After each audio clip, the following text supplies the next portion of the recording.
Et, voilà. Et donc, vous n'avez juste à accepter pour pouvoir continuer et rester avec nous. Une nouvelle fois, bienvenue sur ce webinaire qui est dédié à l'égalité professionnelle femmes-hommes. Ce webinaire vous est proposé par le réseau ANACT ARACT, pour ceux qui ne connaîtraient pas encore ce réseau. L'Agence nationale pour l'amélioration des conditions de travail, qui est sous tutelle du ministère du Travail, travaille en réseau avec 16 associations régionales, dont celle de La Réunion. Alors peut-être je vais laisser le mot à notre directrice ici en local sur la présentation de l'équipe. Oui, bonjour, merci Elvire, merci aux personnes présentes de nous avoir rejoints et merci à nos intervenants également, intervenantes et intervenants, d'avoir accepté l'invitation de la RACT Réunion. Donc c'est Elvire qui sera aux commandes, Elvire que vous voyez au centre de l'équipe, Elvire Morangassion qui est notre ergonome et la pilote de cette semaine qualité de vie au travail. Donc on a une équipe de 4 chargés de mission, avec 3 personnes en service support et moi-même, donc Corinne Dubois, qui assure la délégation régionale de l'ANACT. Alors, une délégation, enfin une association régionale qui a différentes missions de promouvoir l'amélioration des conditions de travail, des organisations, le dialogue social, enfin, tout un tas de choses que vous connaissez déjà probablement pour certains. Et puis, évidemment, l'organisation de cette semaine de qualité de vie au travail qui, cette année, se focalise, a pour thématique le travailler ensemble. Suite au contexte sanitaire qu'on a pu tous traverser, la thématique semblait pertinente. Et puis, encore une fois, se travailler ensemble sur la thématique qui nous occupe aujourd'hui, avec les partenaires qui sont avec nous dans nos locaux aujourd'hui. Je vais les laisser se présenter peut-être. Monsieur Mercader pour la DETS. Oui, donc Pierre Mercader, je suis responsable adjoint du pôle travail de la DETS et j'ai en charge notamment toutes les questions de santé et sécurité au travail, mais aussi d'égalité professionnelle. Et c'est bien de faire le lien entre les deux parce que quand on parle d'égalité professionnelle, on parle aussi de bien vivre ensemble dans l'entreprise et de qualité de vie au travail. Bonjour à toutes et tous, donc, je suis Fabienne Remira, je suis donc fondatrice et directrice de l'agence Chance Égale, qui est une structure qui a été initiée il y a 20 ans par la Direction régionale des droits des femmes et à l'égalité, la préfecture, et qui mobilise les fonds européens pour travailler sur l'égalité de manière générale femmes-hommes sur le territoire de La Réunion, et bien entendu avec un axe très important sur l'accompagnement de l'égalité professionnelle auprès de toute structure et entreprise qui souhaite avancer sur cette thématique. Merci à vous des partenaires de l'ANACT de longue date, puisque nous avons aussi souvent mis en place des projets ensemble. Exactement. Et on continue. Dont le FACT, on a eu un webinaire sur le FACT, les webinaires que vous pourrez retrouver en replay, mais justement, on a parlé du FACT hier et des 2 nouvelles thématiques sur ce sujet pour cette année. Donc effectivement une thématique qui est bien présente, enfin qui est présente dans les esprits, mais pas toujours dans les entreprises.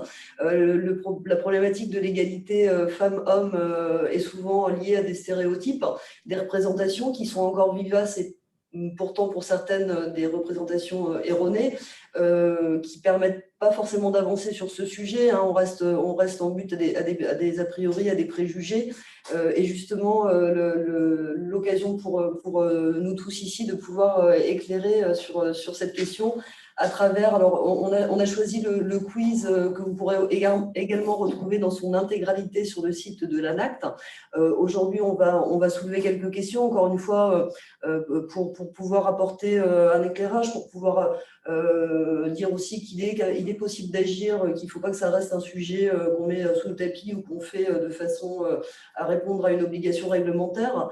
Donc encore une fois, des questions pour se poser la question, savoir où on en est, et puis ouvrir le champ des perspectives sur les possibilités d'agir. Voilà.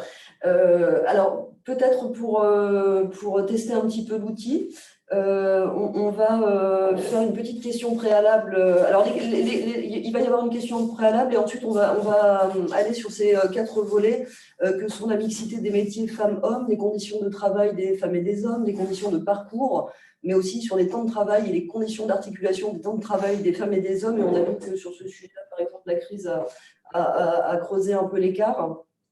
Et puis cette question préalable, juste pour se roder à l'outil de sondage. Donc, ce qu'on vous propose, c'est de pouvoir répondre à des sondages en direct. Voilà, il n'y a rien à gagner à la fin, c'est juste pour être un petit peu au fait de vos connaissances et de savoir comment on peut répondre à tout ça.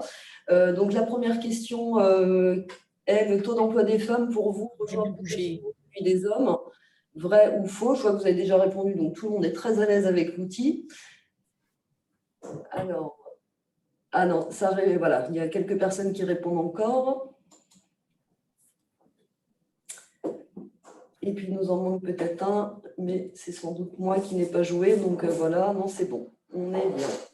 Donc, ce qu'on fait, c'est qu'on on va afficher les résultats en direct, et puis M. Mercadal ou Mme Rubira pourront encore une fois éclairés par leur retour et leur expérience, ce qui peut se faire.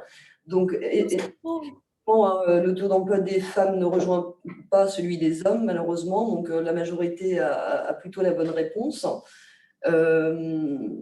Un petit mot là-dessus, peut-être, pour vous? Est-ce qu'il y a une... Alors, ce qu'on peut dire, c'est qu'il y a eu une période effectivement de convergence, ouais, mais qu'il y a eu une vraie stagnation depuis une quinzaine d'années.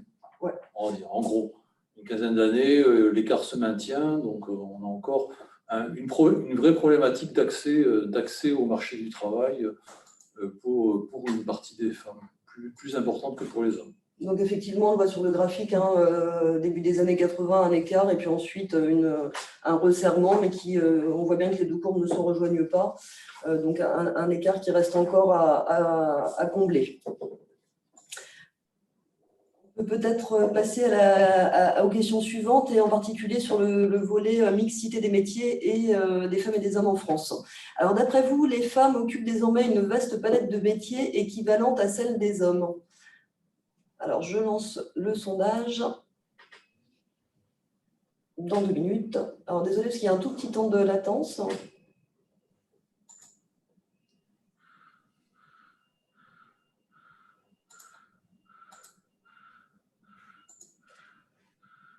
Alors, d'après vous, est-ce que c'est vrai ou c'est faux? Les femmes occupent désormais une vaste palette de métiers.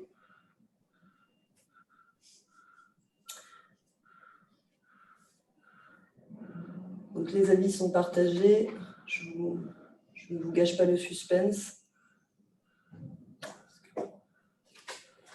Majorité. Majorité dit Faux. Ah. Alors, je vais justement mettre fin au sondage et partager avec vous les résultats. Donc, effectivement, pour une majorité, c'est faux.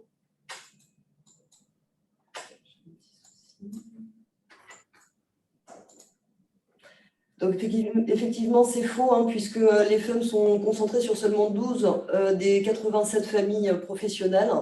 Donc, des femmes qui sont essentiellement regroupées sur des emplois d'administratifs, des aides à domicile, vous voyez les chiffres en gras, assistantes maternelles, dont des métiers qu'on dirait relativement sexués.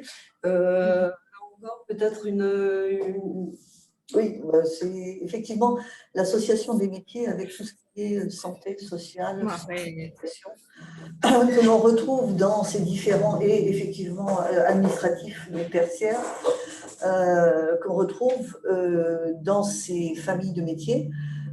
Hélas, les chiffres effectivement, ne changent que très peu au niveau de cette mixité des métiers. Et ma foi, si la majorité d'entre vous, vous en avez conscience, c'est important parce que c'est vraiment un point d'action pour favoriser ou pour améliorer l'égalité professionnelle en entreprise qui est extrêmement importante. On pourra, avec échange, peut-être revenir dessus. Ouais. Et on voit la marge, hein, parce qu'entre 12 et 87 familles, il y a encore du terrain à conquérir. Mais à la fois, alors on parle d'égalité professionnelle femmes-hommes, mais c'est aussi, j'allais dire, au bénéfice des hommes sur certains métiers, de pouvoir retrouver aussi une mixité sur son lieu de travail. Oui, bien entendu, quand on parle de mixité, c'est aussi bien que les hommes s'investissent dans les métiers majoritairement féminins ou que les femmes aillent vers les métiers majoritairement masculins. Maintenant, en termes de mixité et de diversité, les hommes sont plus dans la diversification au niveau des métiers et les femmes sont vraiment concentrées dans les secteurs. C'est vraiment une concentration, donc une moindre diversification des choix professionnels, enfin des métiers et des choix, parce qu'on le retrouve au niveau des jeunes aussi, qui sont au niveau des viviers, un petit peu toujours dans la même catégorie. Effectivement, si on prend des écoles, tout ce qui va être sur le soin et l'esthétique, par exemple, on va retrouver des métiers à majorité, des cursus avec une majorité de filles sur ces secteurs, et ce qui explique logiquement derrière l'intégration en emploi avec des métiers qu'on conserve majoritairement féminins. Et si on peut partager une expérience pour favoriser la mixité ou pour encourager la mixité dans les entreprises, moi, ce que j'aime souvent à dire, parce que nous, on travaille aussi avec les jeunes, donc dans leurs orientations et dans leur formation, avec le prix de la mixité pour récompenser des jeunes filles et des jeunes garçons à La Réunion qui sont dans moins 15%, enfin à moins 15% d'un des deux sexes genres dans les filières. Et on a effectivement, que ce soit les garçons ou les filles, comme ils sont peu nombreux, mais comme ils ne sont pas là par hasard dans ces filières-là, ça c'est toujours un vrai choix personnel, il y a une vraie motivation et donc il y a une vraie réussite dans leur formation. Et je dis aux entreprises, avant que la mixité n'existe, bon, on a encore un peu de temps, mais n'hésitez pas à à choisir ces jeunes qui sont peu nombreux dans ces filières, parce que pour l'instant, ce sont les meilleurs, que ce soit les filles ou les garçons. C'est ça, c'est un vrai choix, donc on s'investit complètement. Voilà. Parfait. On passe à la suite. Alors, la question suivante qui va se rattacher aux conditions de travail des femmes et des hommes. La question, les femmes et les hommes sont confrontés aux mêmes conditions de travail. Alors, je lance le petit sondage. Faux, hein ? C'est faux ? Bon. Allez-y, dites-nous ça. C'est faux pour. Alors, quand on parle conditions de travail, on parle de toutes les conditions de réalisation du travail, hein, tout secteur confondu et toute famille de métiers confondus, bien sûr. Alors, il nous manque une ou deux réponses, mais effectivement, je partage les résultats. Là, il y a une réalité qui est là, mais qui semble être connue. Hein. Effectivement, les conditions de travail des femmes et des hommes ne sont pas identiques, puisque les femmes sont exposées à des contraintes différentes, certes, mais qui sont pour certaines très complexes. Si on reprend les grandes familles, hein, tout ce qui est risque lié aux produits d'entretien, de produits chimiques, tout ce qui est lié au risque d'infection, dans lequel on va retrouver les femmes, hein, mais qui est vrai aussi à l'inverse. Hein. Les métiers très masculins, on retrouve des difficultés, par exemple, de posture contraignante ou autre. Donc là, le petit tableau reprend effectivement les tendances de contraintes liées au travail. Pour les femmes, produits de ménage, donc travail répétitif, agression du public, oui, puisqu'il y a beaucoup d'administratifs, travail isolé pour certaines, une autonomie relativement faible, où on va demander une application stricte de consignes qui engendre donc des marges de manœuvre moindres, mais aussi des horaires contrôlés, voire des horaires atypiques, soir, matin, nuit, éventuellement horaires séquencés, puis des conditions d'emploi qui demandent moins de qualification, et puis surtout au niveau du statut des contrats à durée déterminée, voire des temps partiels qui vont forcément impacter aussi les conditions. Voilà, et puis bon, pour les tendances, un retour là-dessus, sur ces conditions de travail, hein, qui sont liées encore une fois aux métiers dans lesquels on retrouve les femmes, la majorité des femmes. Oui, en fait c'est ça la vraie question, c'est que c'est pas forcément le fait d'être un homme ou une femme qui entraîne, qui fait qu'on a de telle ou telle caractéristique en matière de conditions de travail. Ce sont les postes occupés et les métiers qu'on occupe. Et donc, à partir du moment où les femmes sont plus cantonnées dans des métiers d'exécution, de relations avec le public, etc., ben, elles vont être confrontées à certains risques, voilà, de manière plus majoritaire que les risques auxquels sont exposés les hommes. Donc là encore on est sur la problématique de l'absence de mixité dans les métiers, dans les postes de travail ou dans les responsabilités qui génèrent des inégalités. Alors c'est différent. Par contre, bon, c'est vrai qu'on ne peut pas en conclure que globalement les conditions de travail sont moins bonnes pour les femmes que pour les hommes. C'est pas tellement la question, mais dans les conditions de travail, les problématiques sont pas forcément les mêmes. Oui, pendant très longtemps, la difficulté des conditions de travail n'était pas très visible. Pendant très longtemps, c'était plutôt les métiers à l'extérieur, physiques, où l'on parlait de conditions de travail difficiles. Ce qui a changé aujourd'hui, c'est que nous-mêmes, on est en capacité aujourd'hui de savoir peut-être que dans tous les métiers, il peut y avoir des conditions de travail difficiles. Et après, effectivement, comme c'est lié à la diversification, à la non-mixité des métiers, on retrouve certaines conditions. Alors finalement, est-ce que la conclusion ne serait pas de dire si on agit sur l'amélioration des conditions de travail de certains secteurs d'activité, on agit mécaniquement sur l'amélioration des conditions de travail auxquelles sont exposées les femmes pour la santé. On pourrait prendre le problème à l'envers et encore une fois se dire dans les métiers souvent de service, je pense aux aides à domicile, je pense à des métiers, encore une fois, autour du soin, des horaires décalés. Si on agit directement à la base même de ces conditions de travail, et par effet, les conditions de ces secteurs d'activité où on trouve une majorité de femmes pourraient être améliorées. Bien entendu, et c'est surtout aussi, on l'a vu dans les conditions de travail avec les charges lourdes, où a été mis en place des solutions amoindrir ces charges qui permis à plus de femmes et en même temps,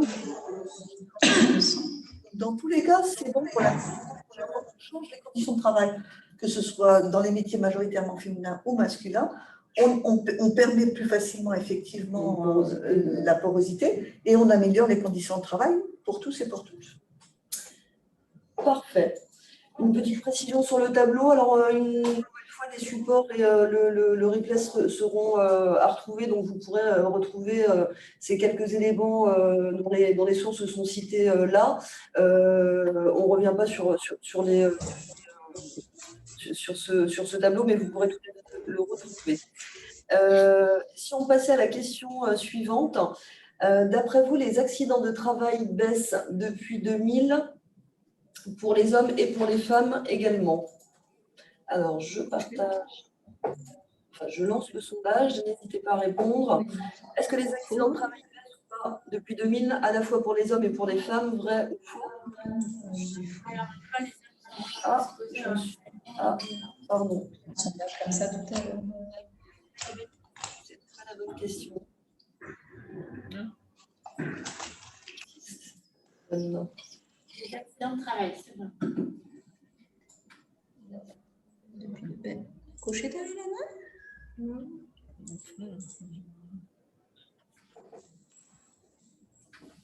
C'était une classe de filles et tout ça.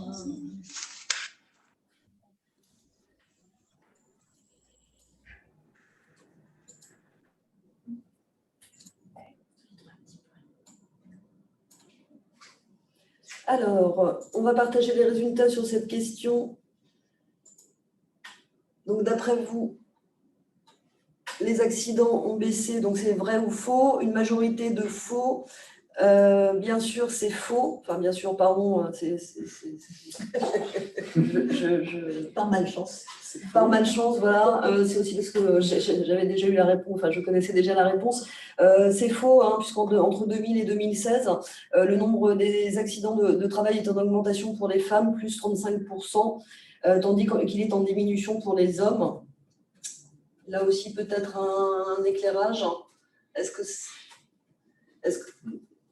Alors, il y a la question de la déclaration des accidents qui joue, bien sûr, parce qu'on va avoir tendance à déclarer peut-être un peu plus des accidents aujourd'hui.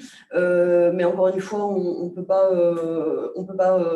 peut que rapprocher ça des métiers sur lesquels on retrouve une majorité de femmes, et encore une fois, des métiers où les accidents du travail sont encore pas toujours bien maîtrisés, en tout cas les risques qui sont liés à ces accidents. Je pense aux chutes en particulier, chutes de plein pied, chutes de hauteur, hein, sur des métiers de service, d'aide à la personne, sur des métiers de soins par exemple.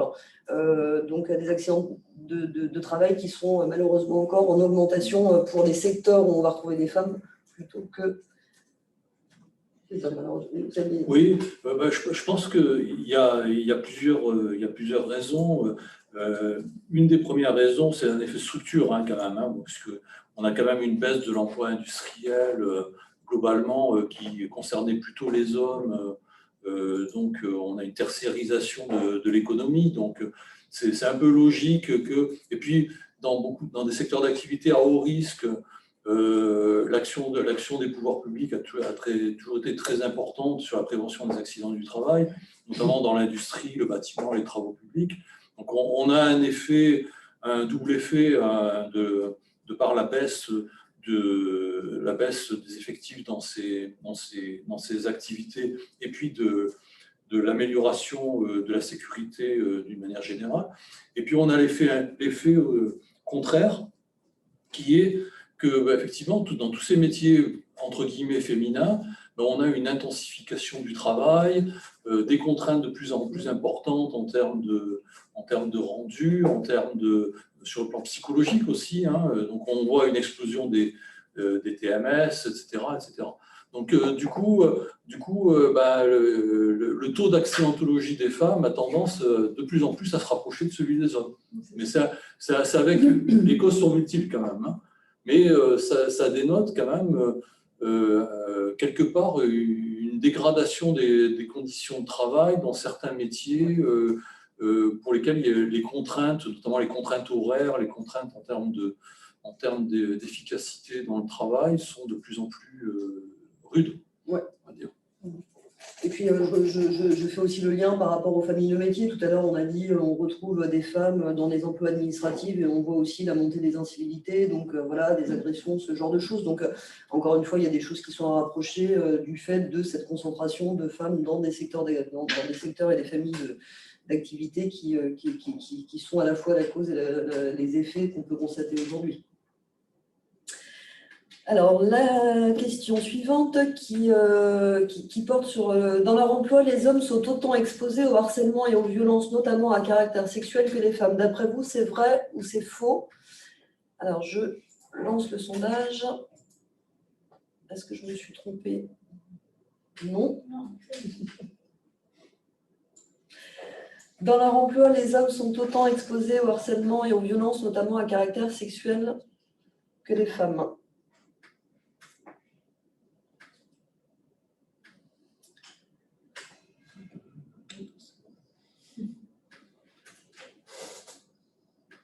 Alors, merci d'avoir répondu. Je repartage les résultats qui sont peut-être avant même de donner la réponse, hein, des avis partagés là pour le coup, puisqu'on a des personnes qui pensent que les hommes sont autant exposés que les femmes aux violences, au harcèlement et aux violences, notamment à caractère sexuel. J'indique que la réponse est fausse, hein, bien sûr. 31% des femmes ont déclaré être victimes d'au moins un comportement hostile au travail au cours des 12 derniers mois. C'est tant mieux le cas que pour 28% des hommes, même si on aimerait que ce soit encore moins. Donc des femmes qui déclarent notamment des comportements méprisants et des atteintes dégradantes. Donc on voit là encore une fois que c'est le sexe qui fait la différence, puisque c'est pas des choses qu'on retrouve. Alors encore une fois, qu'est-ce qui fait qu'on s'autorise peut-être plus envers des femmes que les hommes? La question reste entière, mais en tout cas, c'est ce qui est remonté aujourd'hui. Et puis on voit aussi que concernant les comportements hostiles à caractère sexiste, donc là vraiment sur ce sujet-là, 8% des femmes disent avoir subi en raison de leur sexe, et en particulier 15% si c'est dans un emploi à prédominance masculine, pour seulement 1% des hommes qui le constatent dans un emploi à prédominance féminine pour 3% d'entre eux. En 2014, 64% des répondants estiment qu'il est fréquent qu'une personne subisse un environnement de travail avec des blagues à caractère sexuel.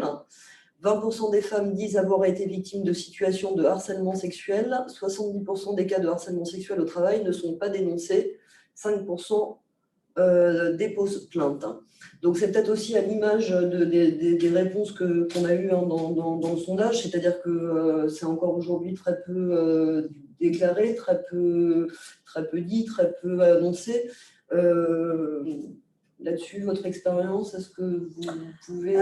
On a une assez bonne expérience parce qu'on a fait justement l'année dernière et l'année précédente des actions donc, de prévention dans les entreprises pour informer sur d'abord connaître et savoir reconnaître qu'est-ce que alors je spécifie bien entendu harcèlement sexuel et violences sexistes et sexuelles au travail. Déjà, première chose, c'est qu'il y a parfois confusion des deux, c'est-à-dire harcèlement moral, harcèlement sexuel, il y a parfois aussi les deux aussi. Donc, du point de vue des violences sexuelles et sexistes au travail, il y a une méconnaissance de ce qui correspond réellement à du harcèlement, c'est-à-dire ou à sous-estimer les faits, les gestes et les remarques en les mettant, à les banaliser dans l'entreprise, comme on l'avait eu auparavant dans les violences au sein du couple. Donc là, il y a un gros travail qui est à faire pour que les personnes qui soient auteurs ou qu'elles soient victimes, alors là je dis volontairement parce que là c'est majoritairement du point de vue sexuel les femmes qui en sont victimes, aient conscience de ce qu'ils font, de ce qu'ils disent et de leurs agissements qui ne sont plus tolérés du tout maintenant au niveau du travail. Voilà, donc là il y a un vrai… Et alors, de dénoncer quand on voit 5% déposent plainte, là c'est compliqué parce qu'on est vraiment avec la face émergée de l'iceberg. Et bien entendu, tant que les situations ne seront pas signalées ni dénoncées, ça aura du mal à bouger. Hein.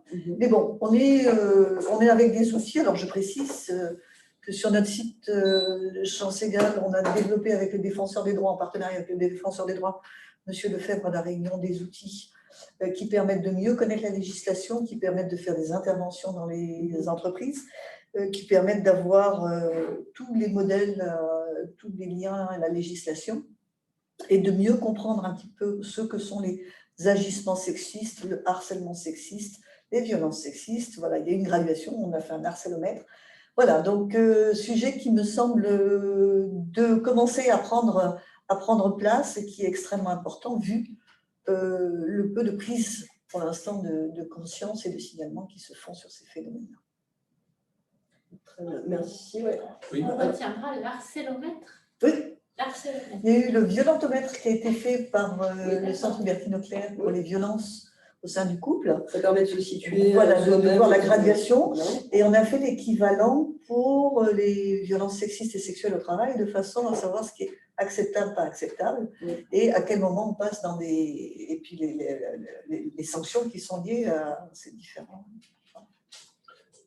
Moi, je voudrais juste compléter et décaler un peu le sujet, parce que effectivement, quand on regarde les chiffres, là, 8% des femmes qui disent avoir subi des atteintes sexistes et 15% dans les emplois à prédominance masculine, c'est qu'on voit bien là que les enjeux autour de la mixité, et voire de la parité, enfin disons de la mixité de manière plus générale, c'est pas que l'égalité professionnelle, c'est pas que l'accès de tout le monde à tous les postes de travail, c'est aussi une communauté de travail qui se respecte, parce que effectivement, les gens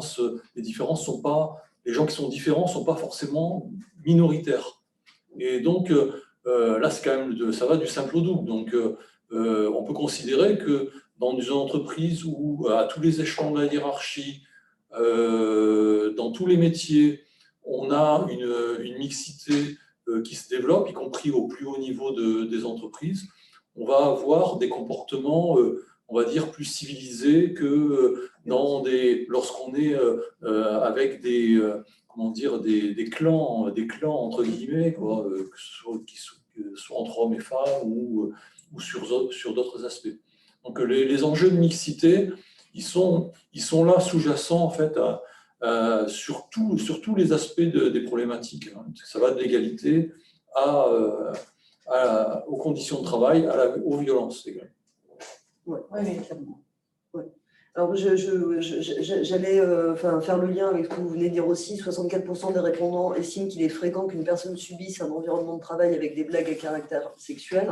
Donc là, on a un peu le combo, j'allais dire, c'est-à-dire que dans les 64% de répondants, ça veut dire aussi qu'il y a des environnements de travail où on peut être témoin de ce qui se passe. Et là, encore une fois, est-ce qu'on en parle, est-ce qu'on n'en parle pas? Donc, c'est aussi délicat pour la personne qui est témoin que celle qui subit.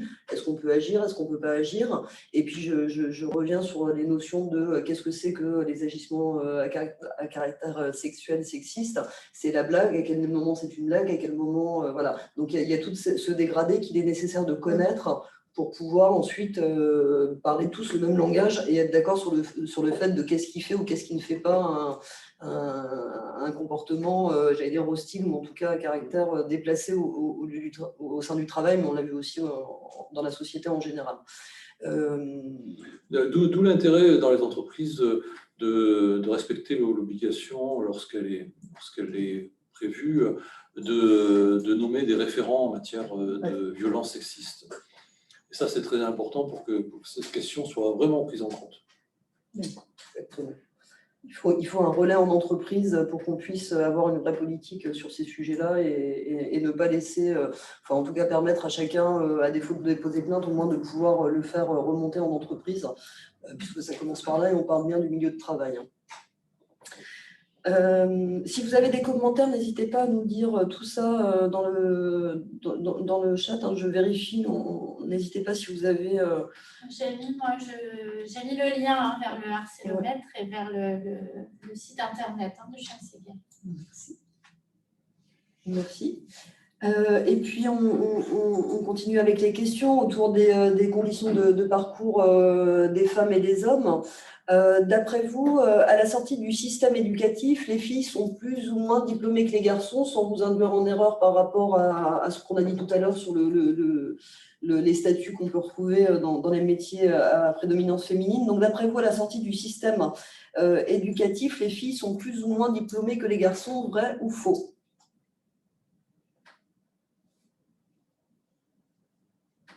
Grosse hésitation.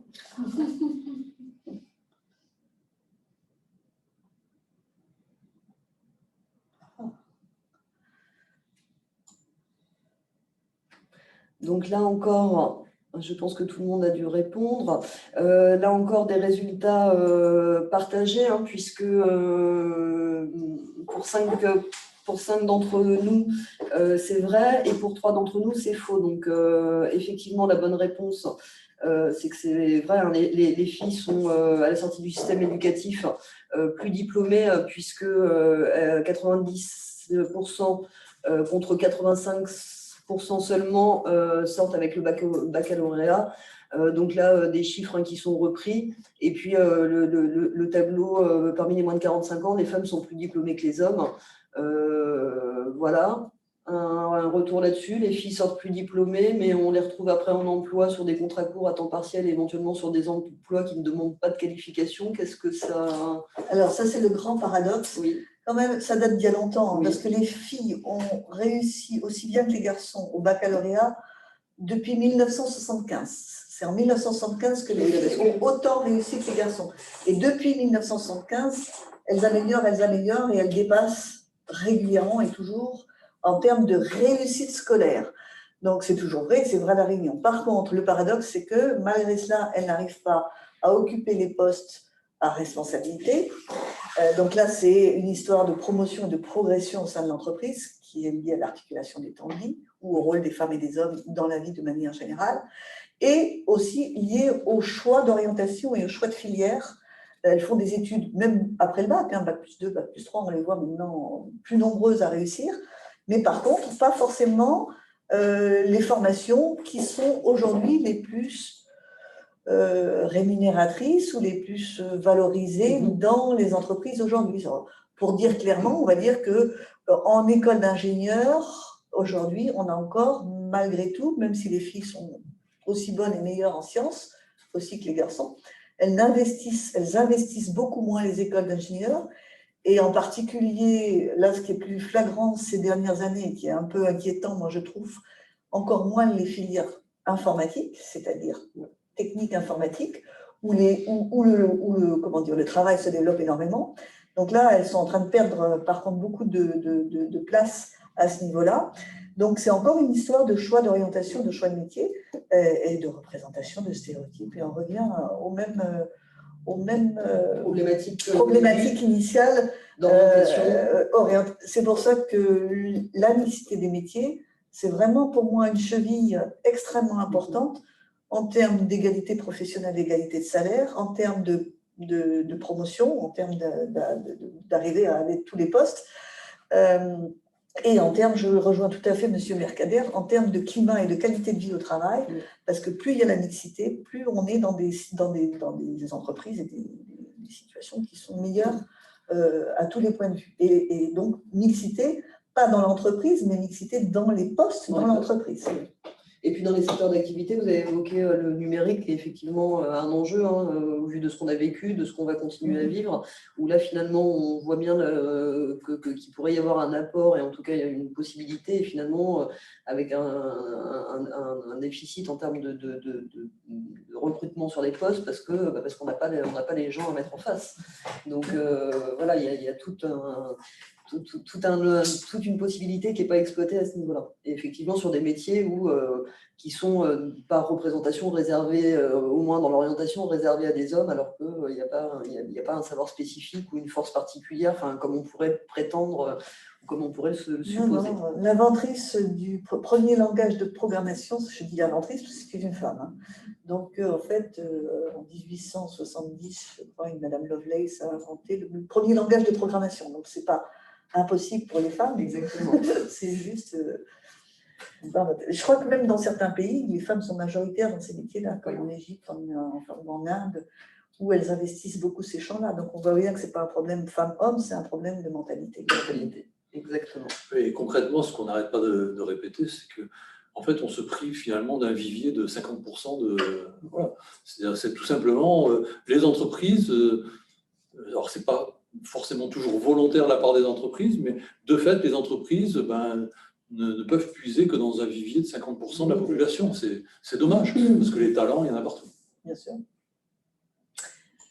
Merci. Alors, il y avait cette question qu'on a déjà fait tout à l'heure, mais qui rejoint la problématique qu'on vient d'évoquer, à savoir que sur un souci d'orientation, et parce que la vie aussi fait que on ne prétend pas à tous les postes, et avec des ruptures de maternité ou autre, on n'arrive pas à rejoindre, c'est lié, donc j'avais remis la question et je la passe.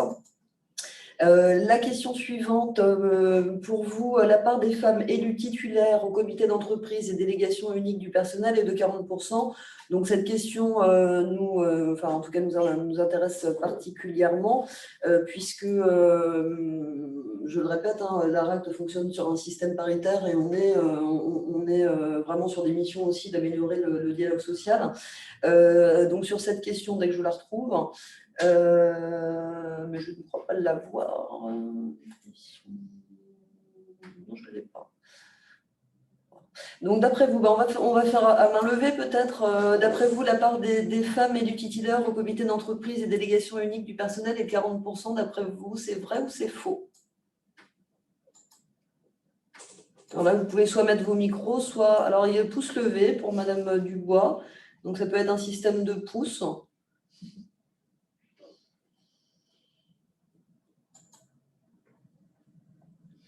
Pas de réaction de la part.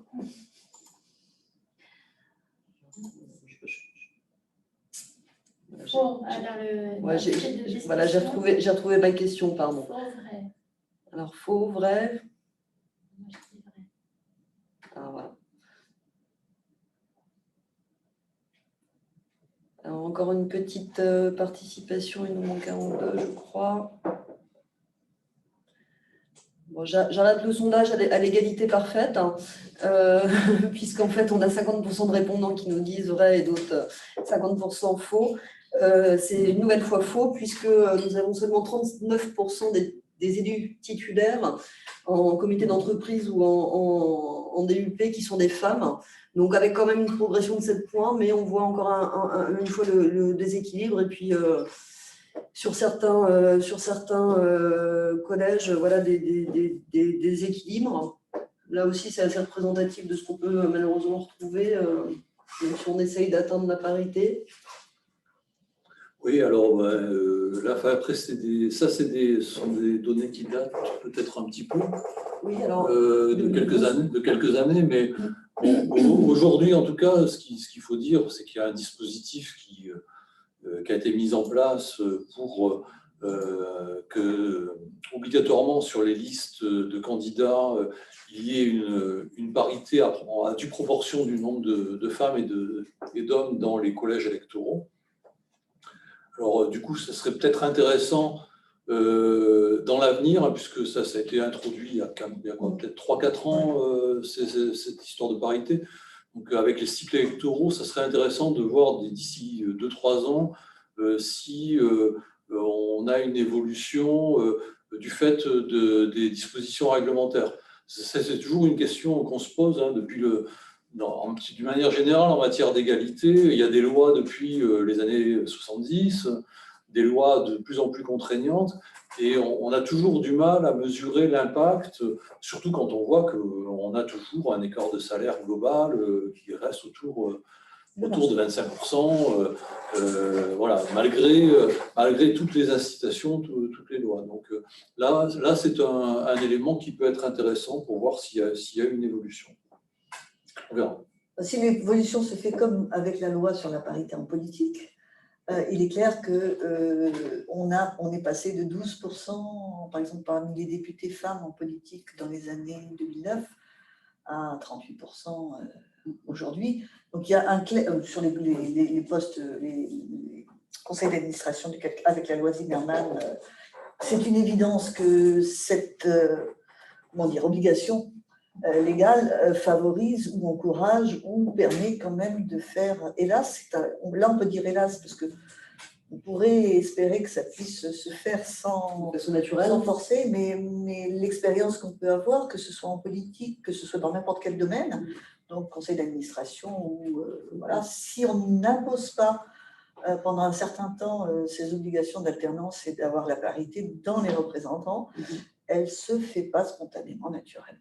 Voilà. Donc, j'ai bon espoir que de ce point de vue-là, ça change. Exactement, et puis accompagner tous ces aspects réglementaires et obligations réglementaires en mettant aussi en valeur ce qui peut être positif, hein, parce qu'encore une fois, on l'a dit, hein, il y a des enjeux. Ce matin, on parlait du handicap, c'est la même chose pour les personnes en situation de handicap avec des obligations, et derrière, on voit aussi que c'est bénéfique à la fois pour l'entreprise, pour tout un secteur d'activité, pour une entreprise en particulier. Enfin, voilà.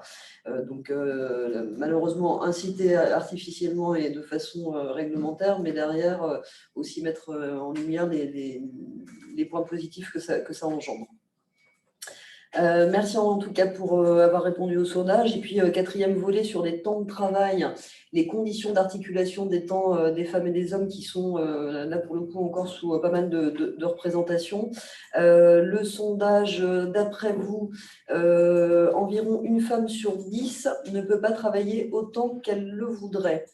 Alors, c'est vrai ou c'est faux ? Une femme sur 10 ne peut pas travailler autant qu'elle le voudrait. Voilà. Le point qu'elle le voudrait, il n'y a pas. Alors, autant qu'elle le voudrait, ça peut être moins. Oui. Ouais. Elle n'a pas le choix de son temps de travail. Enfin, mais on suppose que vu elle aimerait plus. En général, c'est le temps partiel. C'est ça. ça met un peu en lumière ça, le temps partiel subi.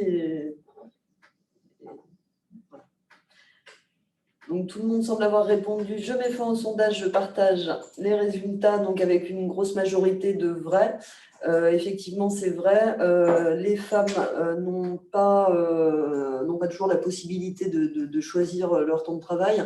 En 2016, parmi les actifs occupés, 9,4% des femmes, donc 1,2 million de salariés quand même, sont touchés par le sous-emploi, tandis que c'est le cas de seulement 3,7% des hommes. Donc là, on voit la proportion de salariés, 1,2 million de salariés qui sont en situation de sous-emploi. Ça vous évoque quelque chose?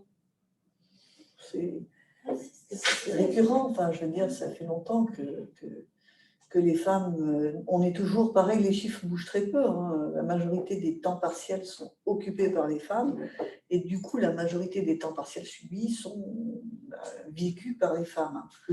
C'est juste une question de statistiques et de corrélation.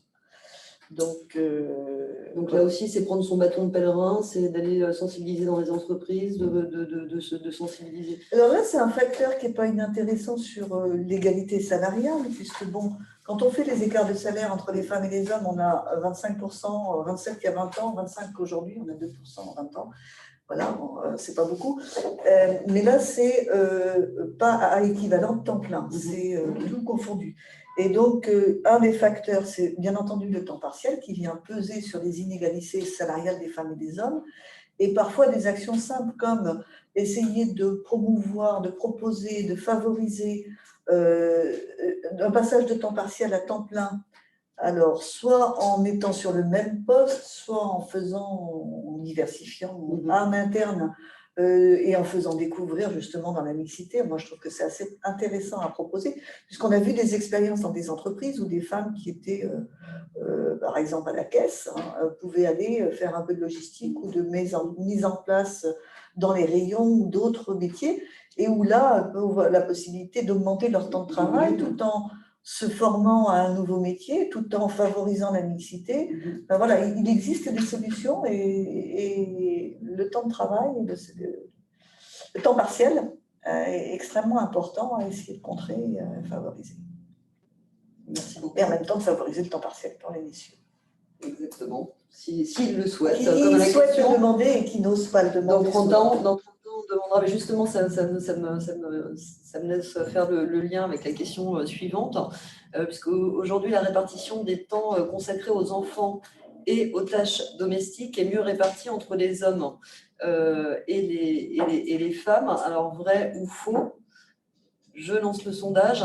C'est une vraie question, hein, avec l'évolution aussi de la société. Hein. Et puis de ce qui est permis ou pas en entreprise, de la représentation qu'on peut avoir du papa ou de l'aidant, parce qu'on parle souvent des papas, mais il y a aussi les aidants familiaux. Donc on va voir un petit peu ce que ça donne. Donc aujourd'hui, la répartition des temps consacrés aux enfants et aux tâches domestiques est mieux répartie entre les hommes et les femmes. Je mets fin au sondage, je partage. Donc petite surprise, 50-50. Hein, on sent on sent le côté indécis. Effectivement, donc non, c'est encore faux, puisque les femmes assurent toujours la majeure partie des tâches domestiques, à savoir 2 fois plus de temps, hormis évidemment le petit bricolage qui reste réservé aux messieurs, et consacrent plus de temps à leurs responsabilités parentales que les hommes. On l'a vu d'autant plus, c'est ce que je disais en début de webinaire, pendant la crise, où là, le fait d'être à la maison avec les enfants, là, il y a eu double charge, j'allais dire double charge à la fois de travail et charge mentale. Qu'est-ce qui se passe aujourd'hui? Comment on fait pour inciter les entreprises à ne pas faire culpabiliser les messieurs qui veulent récupérer les enfants à l'école, ou en tout cas de permettre aux mamans qui sont... alors là, on est parti sur les parents, mais je pense que c'est un peu la même chose sur les aidants, encore une fois. Qu'est-ce qui... Là, Moi, je pense que souvent, les dirigeants d'entreprise, souvent les responsables d'entreprise ne mettent pas ce sujet suffisamment fort, parce que qu'est-ce qui manque pour les hommes qui voudraient et qui n'osent pas, c'est d'avoir le sentiment que s'ils le demandent, ce sera bien compris, bien admis. Donc avoir simplement dans la communication qui est faite sur l'égalité professionnelle, le fait que c'est tout à fait effectivement valorisable que les hommes puissent envisager de s'investir autant dans leur vie familiale que dans leur vie professionnelle et articuler sans avoir mauvaise conscience et sans avoir à ne pas oser le dire. Bon, je pense que ça, c'est un message qui doit être fait au niveau des responsables parce que c'est juste parce que certains aimeraient et n'osent pas. Donc, si en haut on dit ben oui, c'est normal, ce qui se fait d'ailleurs dans pas mal d'entreprises de plus en plus maintenant, et pour les plus jeunes générations, c'est clairement une évidence que ça fait partie pour les garçons comme pour les filles, d'un point important d'équilibrer articulation vie personnelle et vie professionnelle. Donc, si les entreprises ne s'emparent pas aujourd'hui de cela, ils vont perdre en la créativité des nouveaux et des jeunes talents. Ça est clair. Quant au temps de travail des tâches domestiques, il y a 20 ans, il y avait 2 fois plus pour les femmes que pour les hommes, donc ça n'a pas changé. Ce qui a changé, c'est que c'était 4 heures en tout. Donc 2 heures, 3 heures et 1 heure, et là, on réduit le temps domestique de manière totale, mais les femmes en font toujours 1 fois et demie de plus. Quant à les réponses 50-50, nous, on l'a souvent parce qu'on la travaille en discutant. C'est très compliqué sur ces thématiques, comme sur la mixité des métiers, parce que souvent, pour donner des statistiques ou une idée, on fait référence à son vécu personnel. Et effectivement, quand même, on a de plus en plus de personnes, en tout cas qui sont intéressées à la question, qui sont dans un vécu personnel où peut-être le partage se fait, où l'entourage se fait un peu plus. Et donc, on a la sensation que la société a effectivement avancé de la même manière qu'eux.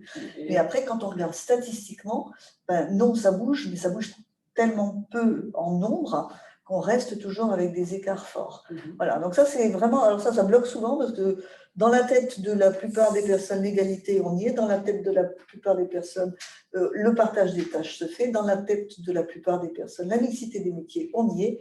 Et dans la réalité, on n'y est pas. Donc, on est vraiment là, aujourd'hui, quand on travaille sur cette thématique, à avoir une meilleure connaissance de la réalité pour pouvoir agir. Sinon, on se dit, ça va se faire.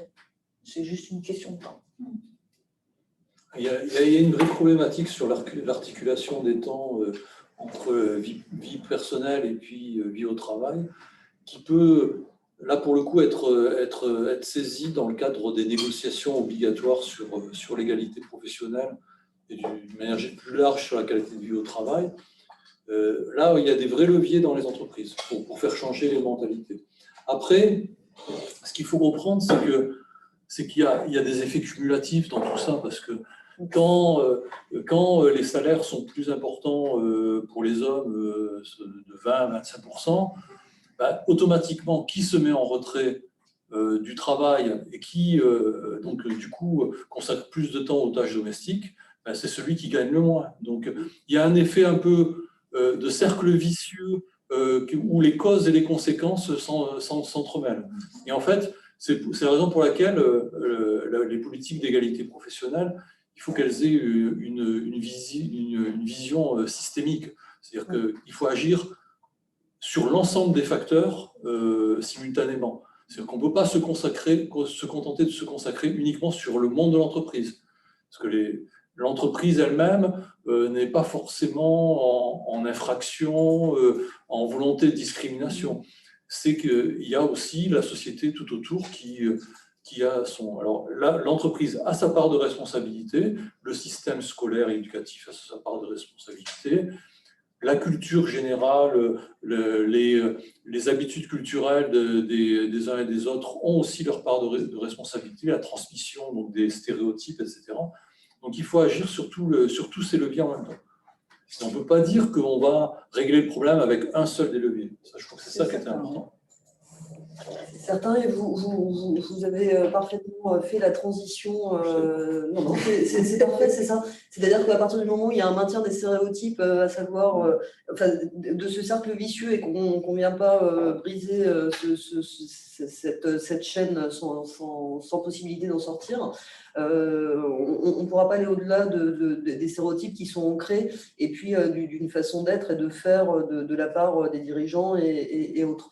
Donc les stéréotypes, on n'y revient pas, mais voilà, les femmes sont moins disponibles que les hommes. Ben oui, forcément, mécaniquement, vous venez de l'expliquer, si dans le foyer, celui qui gagne le plus, c'est celui qui va être favorisé sur, voilà, ben, c'est la personne, entre les deux, celle qui gagne le moins, j'allais dire celui-celle, mais c'est souvent celle qui gagne le moins, ben, qui seront forcément mécaniquement disponibles.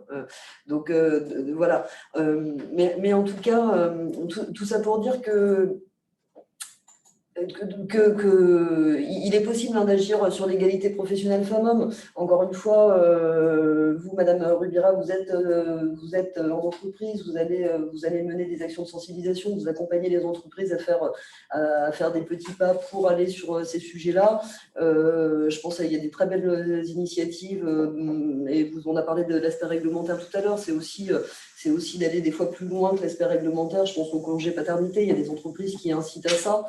Je pense à une entreprise réunionnaise qui l'a fait. Comment ? Oui, exactement. Donc voilà, et c'est très bien, et on voit que ça peut avancer comme ça. Et si ça avance comme ça pour les entreprises, c'est aussi parce que derrière, il y a des enjeux, que ce soit, on l'a dit, d'améliorer les conditions de travail, de limiter les parcours stagnants et de pouvoir permettre l'évolution, de pouvoir articuler ces temps de vie, que ce soit au bénéfice de la femme ou de l'homme. Encore une fois, on voit bien que la société évolue sur ces aspects-là. Et puis réduire ces écarts de salaire, tout ce dont on a parlé. Le climat social, travailler dans un environnement où on se respecte et on n'a pas de comportement désobligeant. On a parlé de la gouvernance des entreprises. Voilà, le fait d'avoir des femmes sur des postes stratégiques, ou en tout cas dans des conseils d'administration, on voit aussi que ça peut avoir un apport sur ce qui se passe dans l'entreprise, mais aussi entre les entreprises. Voilà, il y a tout plein d'enjeux qui peuvent être importants, qu'il est important de souligner. Voilà un petit peu. Est-ce qu'on peut rajouter quelque chose peut-être sur ces sujets-là ? Peut-être si oui. Des gens ont des choses à dire. Oui, voilà. Est-ce qu'il y a des choses, un retour, un avis, une expérience vécue ? Mais il y a de la timidité derrière. On peut peut-être faire un tour de table, carrément, non ? Alors, on sent les personnes timides, ou peut-être non. D'après vous, est-ce que toutes les entreprises doivent agir sur ces sujets-là, ou finalement c'est selon le bon vouloir de chacun ? Est-ce que ça c'est quelque chose qui vous paraît être une évidence, ou vous pouvez utiliser, voilà, très bien, sujet très intéressant, nous tous devraient agir, nous dit Sephora. Merci Sephora. Alors effectivement, tout le monde doit agir, hein, parce qu'il y a aussi des obligations légales. Monsieur Mercader, des obligations légales.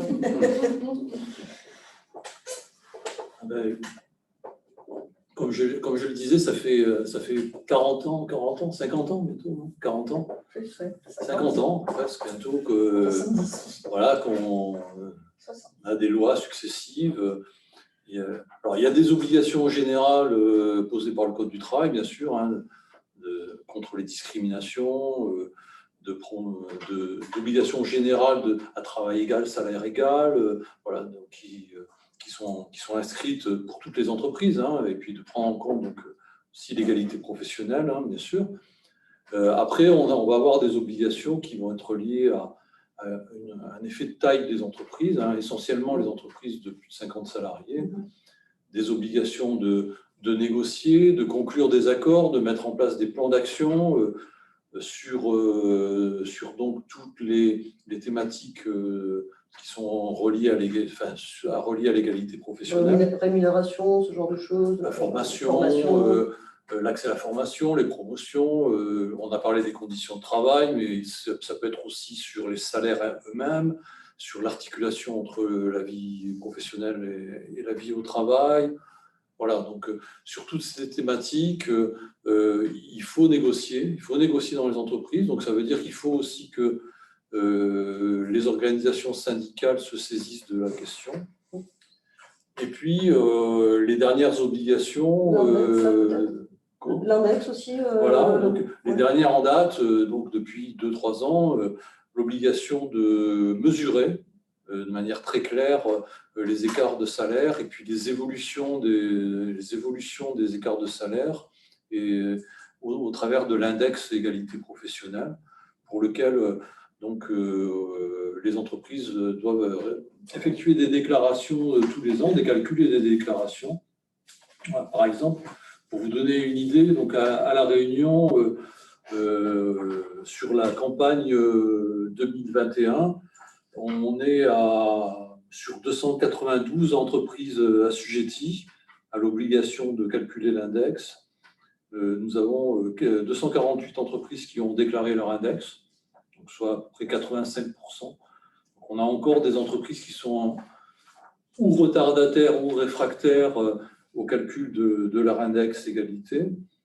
Et vous savez que la note qui doit être, qui permet d'être à peu près dans les clous, c'est la note de 75 sur 100. Eh bien, on a 140 entreprises sur toutes ces entreprises qui ont une note au moins égale à 75, contre 22 qui ont une note inférieure à 75. Donc globalement d'ailleurs, les chiffres, les résultats s'améliorent sur les 2-3 dernières années. Les entreprises prennent conscience, donc ça peut être un levier pour les entreprises, un parmi d'autres, hein, mais pas que celui-là, mais un parmi d'autres, de prendre conscience de problématiques qui existent dans les entreprises. Par exemple, sur les facteurs d'évolution des augmentations individuelles ou sur les promotions, ou sur la façon dont sont, comment dire, j'allais dire traitées, c'est peut-être pas le mot, dont sont... oui, on va dire traiter, allez, les femmes qui reviennent de congé maternité et qui, pour certaines, n'ont pas les augmentations qui ont été réalisées dans l'entreprise. Donc ça, c'est un indicateur de l'index. On a très peu d'entreprises qui sont concernées par cela, mais il y en a encore quelques-unes. Voilà. Une quinzaine à La Réunion. Voilà, mais ça reste quand même problématique. Voilà. Donc l'index, c'est un élément qui est intéressant, mais ça ne doit pas occulter la nécessité de négocier et puis de faire un état des lieux sur tous les aspects qui peuvent provoquer, sur toutes les questions. J'ai parlé de formation, etc., mais il y a aussi sur le recrutement. Hein, donc, quand on parle de mixité, c'est la politique de recrutement, accueillir des stagiaires aussi pour faire découvrir les métiers féminins ou masculins, entre guillemets, hein, féminin ou masculin, à des jeunes garçons ou à des jeunes filles. Voilà, ça permet aussi d'ouvrir les choix. Donc, il y a beaucoup de choses à faire dans les entreprises. Ok. Voilà. Ben merci en tout cas, mais on voit bien que ces aspects réglementaires, enfin, c'est répondre à des enjeux juridiques, ça va finalement répondre à d'autres enjeux pour l'entreprise, hein, des enjeux sociaux ou économiques, que ce soit de développer la qualité de vie au travail pour tous, que ce soit développer l'engagement des équipes pour réduire ces inégalités qui sont aussi facteurs d'un climat social parfois pas très agréable, et puis évidemment d'un point de vue économique, ça permet d'augmenter la performance parce qu'on n'a pas de difficulté de recrutement par exemple, mais aussi parce qu'on va valoriser l'image de l'entreprise, une entreprise, j'allais dire moderne, mais un peu quand même, parce que ça va suivre l'évolution. Enfin, je repense aux papas qui veulent, voilà. Et puis tout un tas de choses. En tout cas, il y a des ressources qui sont disponibles sur le réseau ARACT, ANACT, que ce soit sur le fait de, par exemple, structurer des accords de méthode pour améliorer les négociations collectives. Vous avez évoqué tout à l'heure d'autres outils, que ce soit sur le harcèlement, mais aussi il y a des outils avec des jeux. Je sais que vous êtes amené à vous en servir, des jeux ludopédagogiques qui peuvent venir un petit peu ouvrir les esprits et remettre les choses en ordre. En tout cas, ça a le mérite de poser le sujet en entreprise et de donner une impulsion sur l'action à suivre. Il y a des webconférences qui sont proposées aussi sur le réseau. Et puis, évidemment, au niveau du ministère du Travail et de l'Emploi, des choses qui sont aussi disponibles, que ce soit sur le simulateur calculateur, sur les formulaires de déclaration de l'index dont vous avez parlé tout à l'heure, et puis d'accompagner les entreprises sur l'enregistrement de cet index, parce que tout à l'heure on a dit qu'il y a des entreprises qui n'ont pas répondu, voilà, donc c'est aussi peut-être parfois de savoir les accompagner sur ce sujet-là, et puis des questions-réponses autour de ça. En tout cas, vous retrouverez toutes ces ressources sur le réseau ANACT, je vais y arriver. Et puis peut-être le mot de la fin pour l'un et l'autre d'entre vous. En tout cas, je vous remercie moi d'avoir participé parce qu'on voit bien l'éclairage. Il y a plein de choses et c'est vrai qu'il faut savoir tirer le fil pour pouvoir l'aborder du meilleur moyen qui soit dans chacune des entreprises. Mais en tout cas, il y a des choses à faire, des choses qui restent à faire. Et puis, alors moi, de manière générale, l'expérience que je peux avoir maintenant après 20 ans de travail, que ce soit en entreprise ou ailleurs, c'est une maîtresse de conférence qui nous avait transmis ça. Pour pouvoir agir sur l'égalité, il faut la penser. Voilà. C'est-à-dire qu'on a parfois trop tendance à se dire on sait ce que c'est que l'égalité, ou on sait, mais on voit bien que tant qu'on ne va pas voir où sont les freins, ou connaître la réalité, c'est compliqué de mettre en œuvre. Et c'est ce qui se passe dans les entreprises. Il y a très peu d'entreprises qui ont la volonté de discriminer, de faire des inégalités, de faire du sexisme, des choses comme ça, volontairement. Mais il y en a très peu aussi en même temps qui arrivent à mesurer où sont les problèmes et comment mobiliser, ou qu'est-ce qu'il faut mobiliser pour faire bouger. Je dirais souvent l'exemple que j'entends, parce que maintenant ça fait plusieurs années que les accords, là, les entreprises, on a fait déjà un accord, on fait un deuxième accord, on en est au troisième accord, mais on ne sait plus quoi mettre dans ce nouvel accord parce qu'il nous manque des idées. Et ça, c'est parce que c'est trop généraliste. Et voilà, nous, en tout cas, ce qu'on essaye de transmettre et d'accompagner, et de la manière d'accompagner les entreprises, c'est d'essayer de fournir des idées, de faire sortir les idées qui sont en interne, parce que c'est les problématiques des entreprises. Voilà, c'est trouver ces idées-là. Et donc, il faut penser, il faut travailler sur un diagnostic. Diagnostic, analyse du diagnostic, c'est plus complexe que réaliser le diagnostic, je pense. Donc, analyser le diagnostic pour pouvoir derrière faire des propositions qui soient moins généralistes, mais qui aient un effet réel sur l'amélioration de l'égalité femmes-hommes. Merci, c'est lumineux. Un petit mot, monsieur Mercader, sur la suite, la fin. Écoutez, je pense que voilà, Fabienne a tout dit. Je crois qu'il faut pas hésiter à aller visiter le site Chanségal. la plateforme Chanségal. Il y a des bonnes pratiques d'entreprises qui témoignent en vidéo de ce qu'elles ont mis en place. Donc souvent, les bonnes pratiques, c'est ce que recherchent les entreprises. Donc ça peut donner des idées. Et puis, il ne faut pas hésiter à nous solliciter parce que nous, notre mission, c'est ça, c'est de faire avancer l'égalité à tous les niveaux. Et on a une expérience maintenant qui nous permet quand même d'essayer d'apporter quand même de bons conseils, on espère. Mais bon, les choses changent, doucement, mais elles changent. Et puis, on est de plus en plus de partenaires nombreux à se retrouver et à travailler ensemble et à faire le lien justement égalité professionnelle, qualité de vie au travail. Enfin, voilà, d'avoir toutes ces thématiques qui se croisent et d'arriver à en tirer quelque chose en travaillant sur l'ensemble. Donc, voilà. Merci. Peut-être un petit mot, Madame Dubois. Merci beaucoup à Fabienne Rubira. Juste rappeler que le site internet Chanségal a été financé par le ministère du Travail avec un fonds d'amélioration des conditions de travail porté par le réseau et qu'il est effectivement, il regorge de ressources qui ont du peps, qui ont de la dynamique et donc plein d'idées à prendre. Et on retiendra l'approche systémique, moi j'ai retenu ça, une approche globale pour mieux avancer. Merci à tous ceux qui nous ont suivis, merci à ceux qui vont nous suivre en replay et à très bientôt. Merci beaucoup à tous et effectivement, soyons acteurs du changement, nous dit Pascal Laporte, soyons tous acteurs du changement ensemble. Merci à tous. À bientôt. Prochain webinaire. Et prochain webinaire, bien sûr, prochain webinaire, parce qu'on est toute la semaine sur différents sujets. Donc, demain, on sera sur le faire équipe avec un témoignage d'Aerostral sur les collectifs de travail, comment les accompagner dans des contextes incertains. Et puis, également prévenir l'isolement professionnel l'après-midi, un webinaire proposé par l'ANACT.